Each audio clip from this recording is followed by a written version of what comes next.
Bonsoir à tous, bienvenue sur la 3, vous regardez Tam Tam. Quand les bruits de la ville nous assiègent, que la torpeur citadine désagrège, quand le béton se fait trop dur, quand les klaxons, quand les voitures font imploser notre raison, nous tyrannisent, nous saturent, il faut rentrer à la maison, s'en retourner à la nature. Bien, trêve de gaudriole, vous l'aurez compris, ce soir, tout comme la semaine dernière, nous nous intéressons à la ruralité, et tout particulièrement au thème onirique et luxuriant de la forêt. De tout temps et en tout lieu, nombreux sont les peuples qui n'eurent comme seule source de subsistance que sa belle abondance. Bon, nous n'avons pas de forêt vierge par chez nous, mais il n'empêche que les massifs forestiers de nos régions n'en sont pas moins riches et multifonctionnels, que ce soit en matière de tourisme, de préservation de la nature ou d'exploitation forestière. Un potentiel qu'on sous-estime bien souvent, ou qu'on ignore tout simplement. On croit d'ailleurs que ces trois dimensions ne peuvent pas forcément coexister. Pourtant, elles se répondent et se renforcent en permettant à la forêt de dévoiler son potentiel, tant pour les propriétaires que pour les amoureux de la nature, et des sensations grisantes que son contact nous prodigue. Ce soir, nous nous intéressons à nouveau au programme wallon de développement rural et aux différents acteurs de terrain qui se mettent en action pour soutenir les petits propriétaires forestiers et les inviter à prendre des initiatives dans ces trois domaines. On regarde.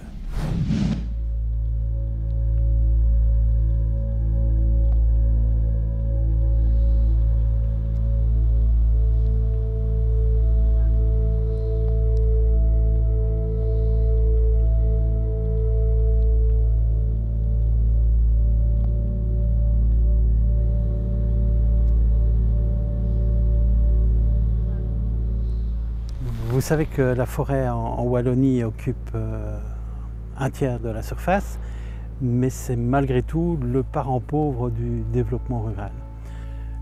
Et donc, c'est assez naturellement que le programme Wallon Développement Rural a intégré des mesures pour le développement forestier. Ce développement forestier, il peut prendre différentes formes. Il y a l'exploitation forestière, la valeur économique directe, il y a la valeur environnementale et la valeur sociale aussi qu'apporte la forêt.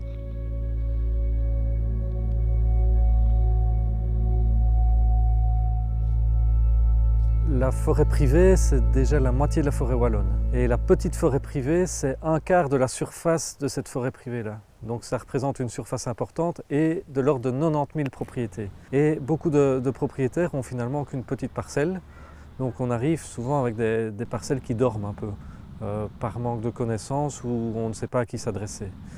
Et donc c'est là que la cellule d'appui à la petite forêt privée est mise en place pour essayer d'apporter l'aide nécessaire aux propriétaires pour valoriser au mieux leurs parcelles et donc les ressources en bois qui dorment sur leurs parcelles.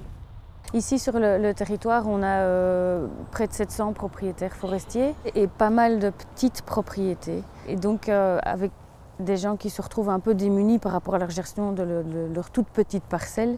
C'est pour ça qu'on a initié avec la cellule d'appui à la petite forêt privée une action groupée sur notre territoire, ici sur les 3 communes, où on a proposé aux propriétaires de moins de 5 hectares de se regrouper pour des travaux forestiers ou pour une vente de bois groupée. Donc la plus-value d'un groupement propriétaire, en fait, elle est toute simple. À partir du moment où on propose à des exploitants et des marchands de bois des plus grosses propriétés, des plus grosses surfaces à exploiter dans une zone réduite, ça les attire. Une toute petite propriété de 30 ou 40 hectares comme celle-ci n'attire absolument personne. Nous, on a mobilisé les propriétaires, on les a informés, invités à une séance d'information et puis par la suite la cellule d'appui à réaliser toutes les actions techniques, donc de visite, de diagnostic auprès de chaque propriétaire. J'ai rencontré une personne qui est venue visiter la sapinière avec moi afin de définir les zones qui allaient être éclaircies ou pas, ce qui a permis d'avancer. Et derrière, ils ont pris en charge les contacts avec les marchands de bois et autres. Marquer des bois, mettre en vente, suivre les exploitations, tout ça, c'est vraiment la cellule d'appui à la petite forêt privée qui assure le travail.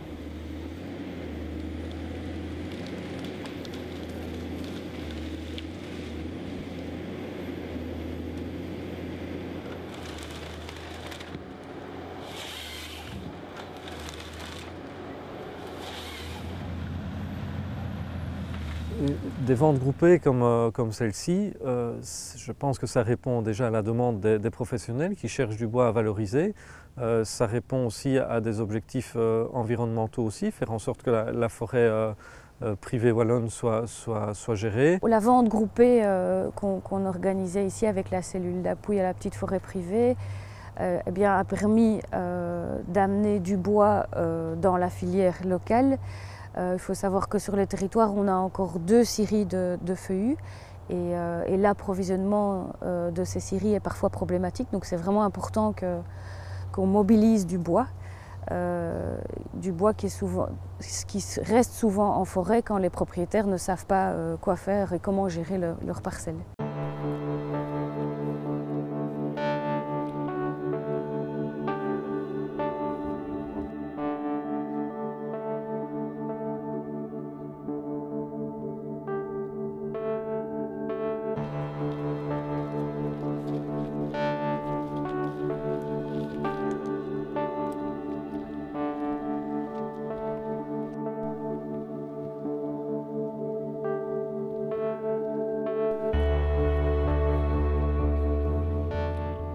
Donc ici, on se trouve aux sources du Noiru. Nous sommes en Natura 2000. Une forêt Natura 2000, ce sont des forêts qui ont été déterminées au niveau européen comme étant des forêts précieuses, rares, qu'il faut absolument conserver. Et donc des mesures sont imposées alors par chacun des États pour conserver ces forêts et, si possible, les remettre ce qu'ils appellent dans un état de conservation favorable, c'est-à-dire les rendre les plus naturels possibles. Étant donné qu'il y a différentes fonctions de la forêt, si on veut mettre un poids supplémentaire sur l'aspect biodiversité, dans le cadre de Natura 2000, on met un certain nombre de mesures qui limitent parfois un petit peu le champ d'action des gestionnaires, entre autres les propriétaires privés. Alors l'intérêt, au point de départ, il n'y en a pas, ce sont des contraintes supplémentaires. Il y a bien des petites indemnités pour les milieux les plus impactés par ces mesures, mais l'intérêt vient à fur et à mesure où on découvre le pourquoi des choses, la nature de ces habitats et tout le côté parfois exceptionnel comme ici. Différentes aides ont été mises en place, entre autres le programme Wallon de développement rural a prévu une série de mesures qui sont destinées à faciliter la mise en œuvre de ces mesures Natura 2000. Il y a aussi la possibilité pour le propriétaire qui le désire d'aller plus loin que les mesures qui sont obligatoires et dans ce cadre-là de bénéficier de financements, ce qu'on appelle des subventions à la restauration qui permettent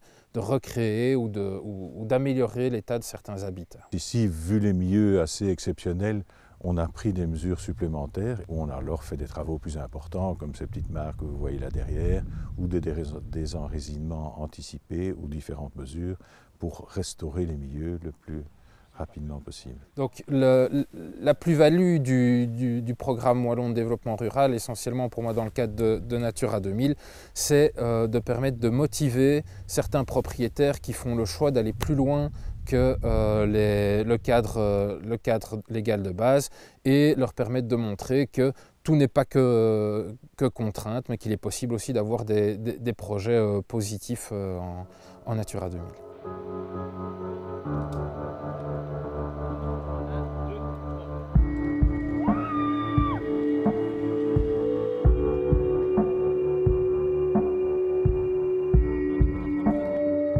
La forêt est un atout fantastique, en tout cas en Wallonie, pour le développement du tourisme. C'est un secteur qui peut apporter beaucoup d'activités et créer de l'emploi. Et le tourisme, de ce point de vue-là, devait naturellement être soutenu par le programme Wallon Développement Rural. Et 4 massifs forestiers ont été sélectionnés pour recevoir ce soutien. Il s'agit des massifs de la forêt d'Anlier, de la forêt de Saint-Hubert, de la forêt de Chimay et nous trouvons ici dans le massif forestier de la Semois et Houille.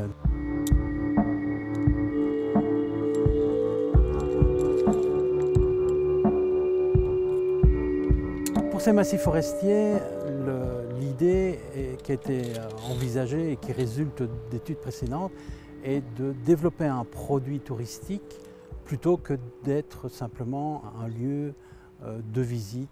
Donc on ne voulait plus seulement faire de la forêt un cadre, un décor, mais on voulait utiliser la forêt en tant que fonction récréative. il y a eu l'idée de créer un concept fort, donc les forêts d'Ardennes, qui va lier, qui va réunir les différents massifs forestiers. Alors comment on va valoriser? On va travailler sur la mise en réseau des partenaires privés, notamment en les soutenant, en les valorisant, en favorisant les réunions d'échange, des réunions de travail, mais c'est également apporter une plus-value à l'activité économique locale. Alors cette plus-value, elle va se traduire par la création de produits touristiques de nouveau en coopération avec les acteurs privés, mais également les syndicats d'initiative, les offices du tourisme, les maisons du tourisme. Moi, ça m'a permis de découvrir des partenaires que je ne connaissais pas, qui sont sur le massif et qui sont pas loin.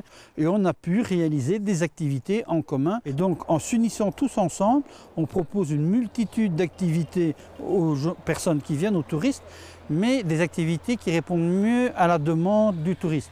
Dans une démarche massive, on va avoir beaucoup plus d'interactions entre les hébergeurs, les opérateurs touristiques. Il y a une plus-value dans le sens où créer des synergies, coopérer, donne beaucoup plus de résultats que de travailler de manière isolée. Et même si parfois il y a encore certaines concurrences qu'on peut identifier, de plus en plus il y a une mobilisation pour que les gens travaillent ensemble et développent ensemble des produits touristiques. Ce qui fait aussi que les touristes pourront à un endroit obtenir des informations sur d'autres endroits et là on crée une dynamique au niveau du territoire et on accroît la visibilité de la région et du massif forestier.